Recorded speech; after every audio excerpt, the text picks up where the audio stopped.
Well, the time is just gone 8:40 a.m. as we continue with the Friday edition of News and Views this morning.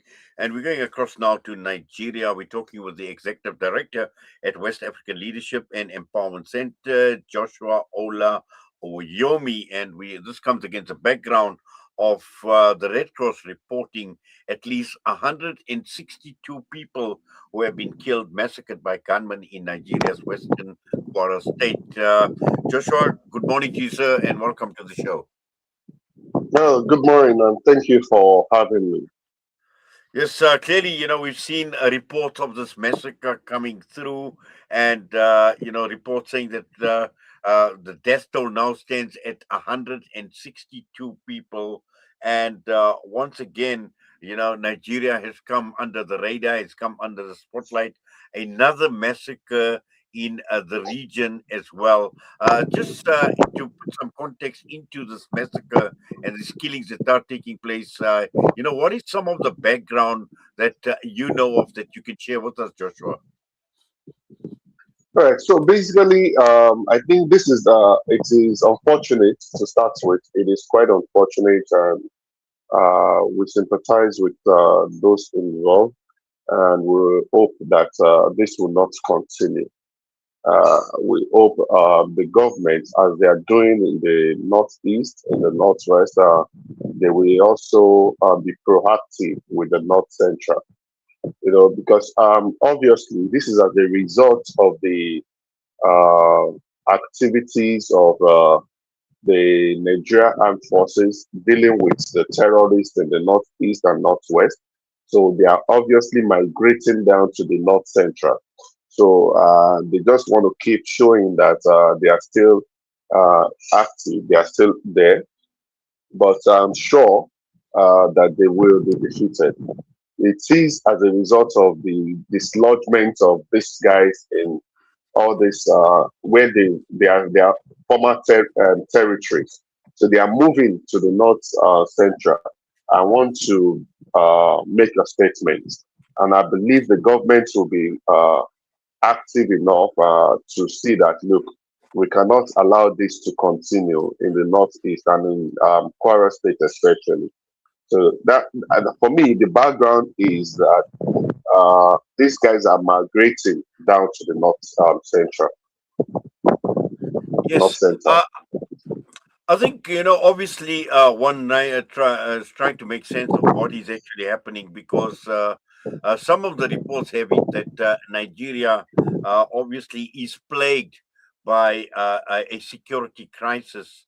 And also, there's a whole combination of armed gangs, known as bandits locally as well, operating in the country, looting villages, kidnapping people for ransom.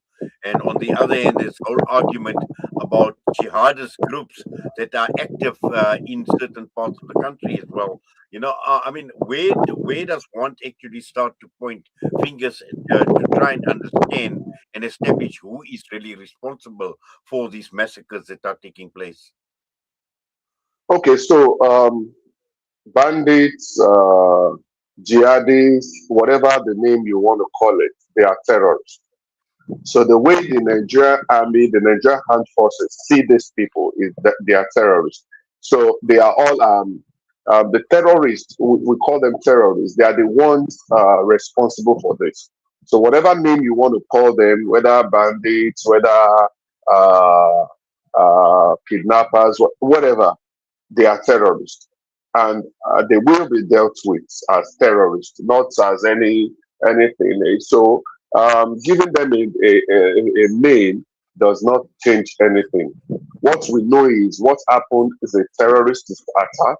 It's a massacre. It's unacceptable, and I believe strongly that with what the armed forces are doing now, they can also deal with this unfolding situation. Yes, and also I think just look at it as how the international community looks at what is happening in Nigeria. And yeah, I'd like to actually single out Donald J. Trump. We know what Donald J. Trump had to say about South Africa and about ethnic cleansing of whites in South Africa as well. And obviously, he singled out Nigeria as well, talking about a genocide against Christians. Joshua, what do you make of this? Because this is how, this is being seen by people like Donald Trump and perhaps even some of the people out in the West when they look at Nigeria, when they look at the African continent, and they talk of this in terms of a genocide. All right. So genocide. Well, I won't align with that.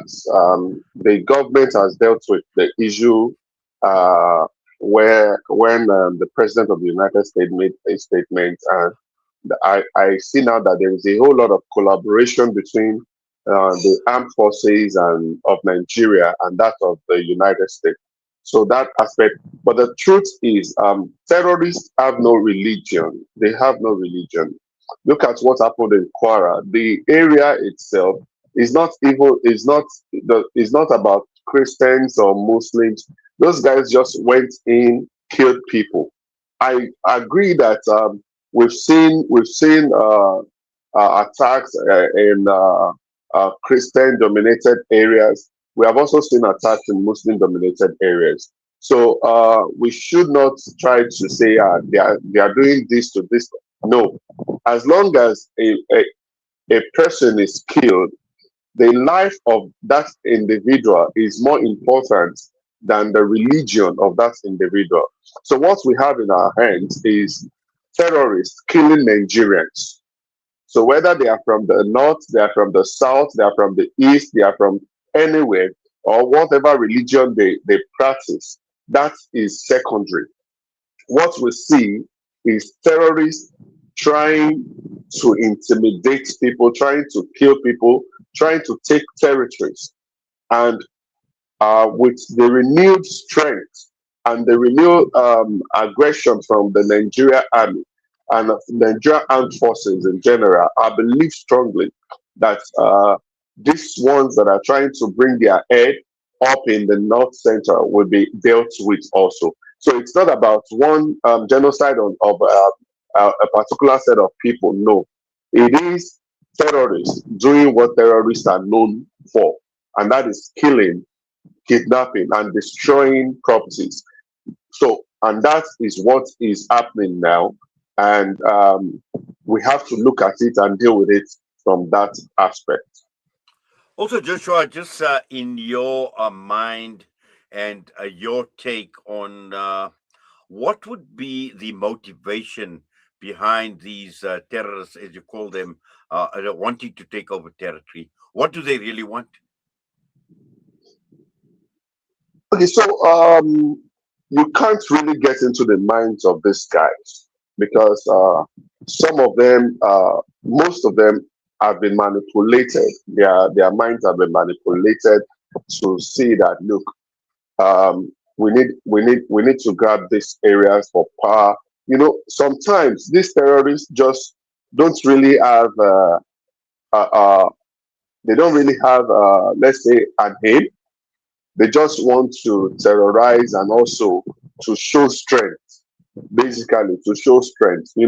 Some will say some will say they are jihadis that want to take territory and start operating their own form of religion in such territory.